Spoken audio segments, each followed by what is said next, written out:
Seseorang keluar dari rumah sakit, dan orang itu, gua, Robby. Hari ini gua mutusin buat jalan-jalan bentar, sekadar ngecek kondisi cerita yang lagi berjalan. Ini pertama kalinya gua nulis langsung di halaman utama. Cerita dimulai dari acara penyambutan murid baru, yang bakal mulai 3 jam lagi. Tapi kadang, gua suka kepikiran satu hal, kedatangan gua ke sini pasti nyebabin efek kupu-kupu. Sejak mikirin butterfly effect, entah kenapa pikiran gua malah nyasar ke teori kucingnya Schrödinger juga. Tapi ya udahlah, nggak usah terlalu dipikirin, bisa-bisa otak gua rusak kalau dipaksa terus. Lagian sekarang ada satu masalah penting yang harus gua hindarin, sebisa mungkin.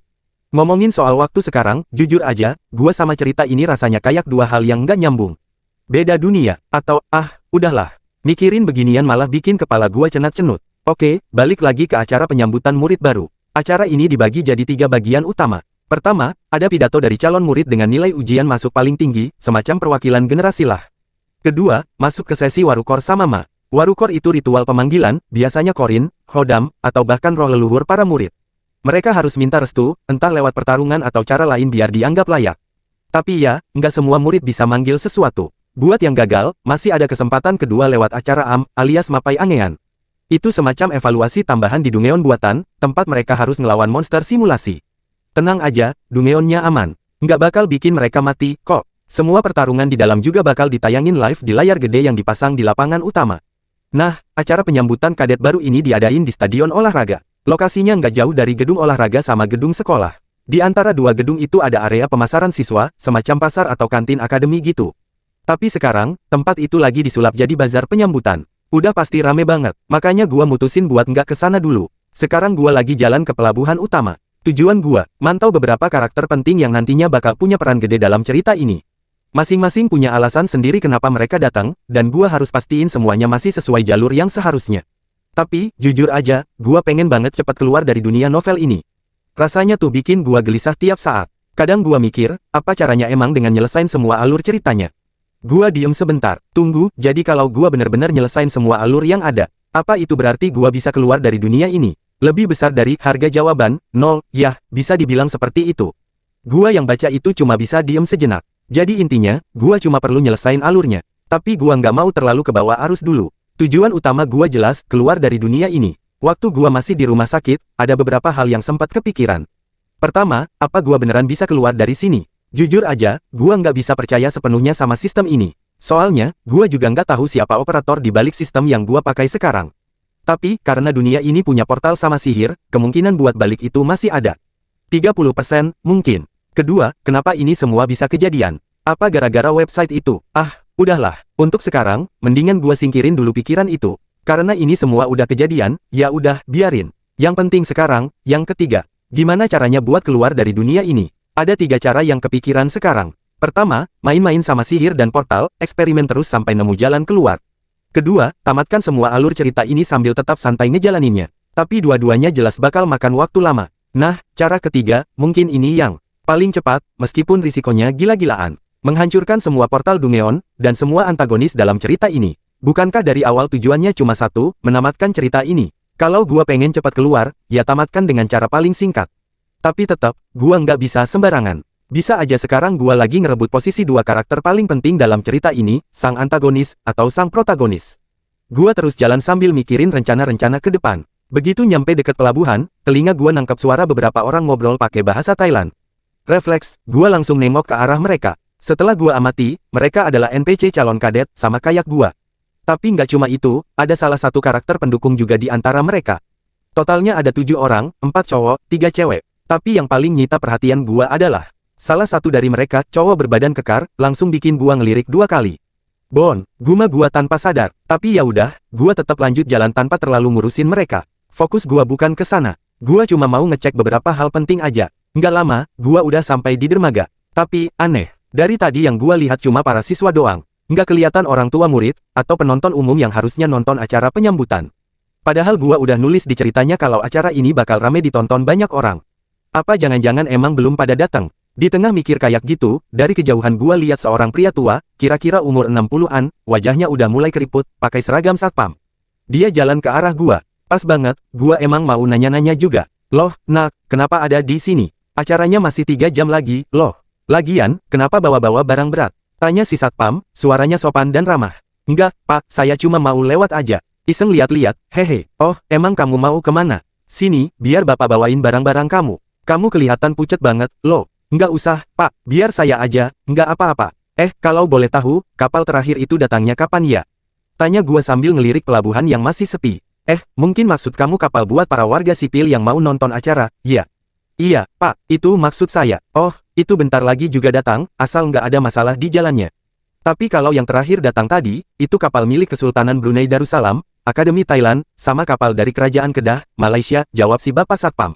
Oh, makasih infonya, Pak. Tapi dia masih ngeliatin gua. Tatapannya berubah, kayak lagi ngamatin sesuatu. Senyumnya tipis, tapi gua ngerasa ada yang aneh. Kalau boleh tahu, kamu mau ngapain ke dermaga sambil bawa-bawa barang berat gitu? Muka kamu pucat banget. Sini deh, biar bapak aja yang bawain, ucapnya sambil nyodorin tangan ke arah tas gua. Nggak usah, Pak, beneran, saya bisa sendiri kok, jawab gua, sambil narik tas gua pelan. Tapi dia malah nekat narik juga. Sempet ada momen tarik-tarikan, dan di situ gua langsung orang ini bukan satpam biasa. Gua kenal cara bicaranya, dan jalannya tadi juga aneh, kayak dibuat-buat biar kelihatan tua.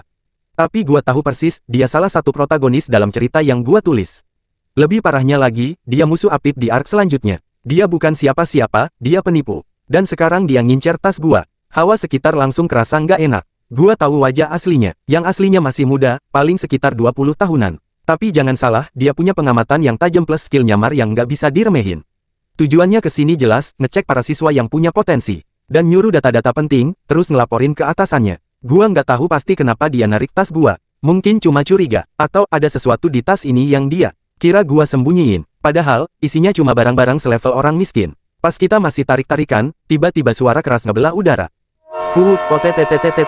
Suara dari arah laut, suara kapal feri. Refleks, kita berdua berhenti dan noleh. Dari kejauhan, 3 kapal pesiar plus 6 kapal feri berbaris rapi. Mereka dikawal 6 kapal frigat kelas Hunter, dan 1 kapal jenis destroyer. Formasi itu bikin laut kelihatan kayak panggung parade raksasa. Pak, itu kayaknya ada kerjaan tuh. Masa mau ninggalin pos gitu aja? Sindir gua halus sambil nunjuk ke arah pos satpam. Hi, yang di sana, ayo sini bantuin. Kurang orang di sini, teriak seorang hansip dari kejauhan. Penipu itu nengok ke arah suara, terus lihat gua lagi. Senyumnya tipis, licik. Maaf, nak, nggak bisa ngebantu, katanya santai, padahal jelas-jelas beda vibe sama satpam beneran.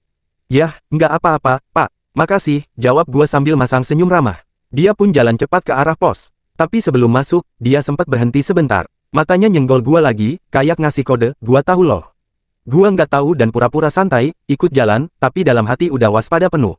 Dia juga jalan terus, dan gua tahu, ini belum kelar. Pas gua lagi jalan, tiba-tiba kepala gua nyut-nyutan, perut ikut mual. Untung nggak jauh dari situ ada beberapa pohon rindang. Teduh, posisinya juga enak buat ngamatin dermaga. Gua mutusin buat istirahat sebentar di sana. Singkatnya, gua udah duduk di bawah pohon gede, nyender sambil ngatur napas. Dari kejauhan, kapal-kapal tadi udah berlabuh. Penumpang mulai turun satu per satu. Gua diem aja di sini, jadi pengamat. Beberapa orang sempat nengok ke arah gua, tapi langsung buang muka.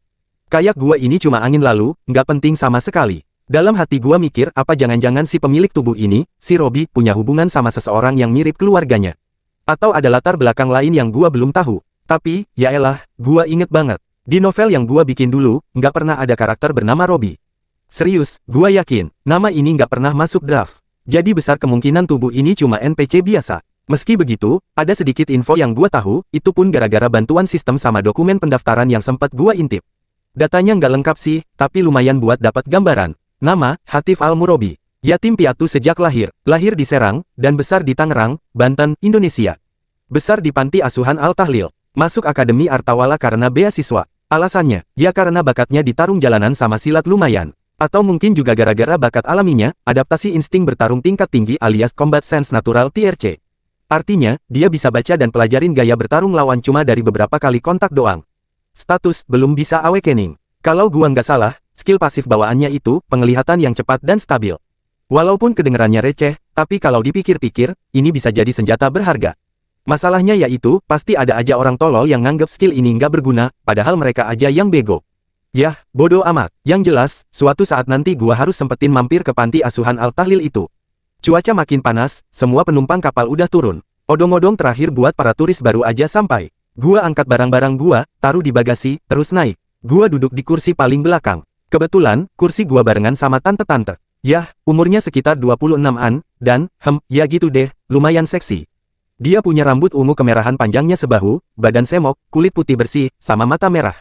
Tapi jangan salah paham, gua duduk di belakang bukan gara-gara tante ini, tapi emang cuma tinggal kursi itu doang yang kosong. Odong-odong jalan pelan. Gua lirik jam tangan. Pukul 8.30.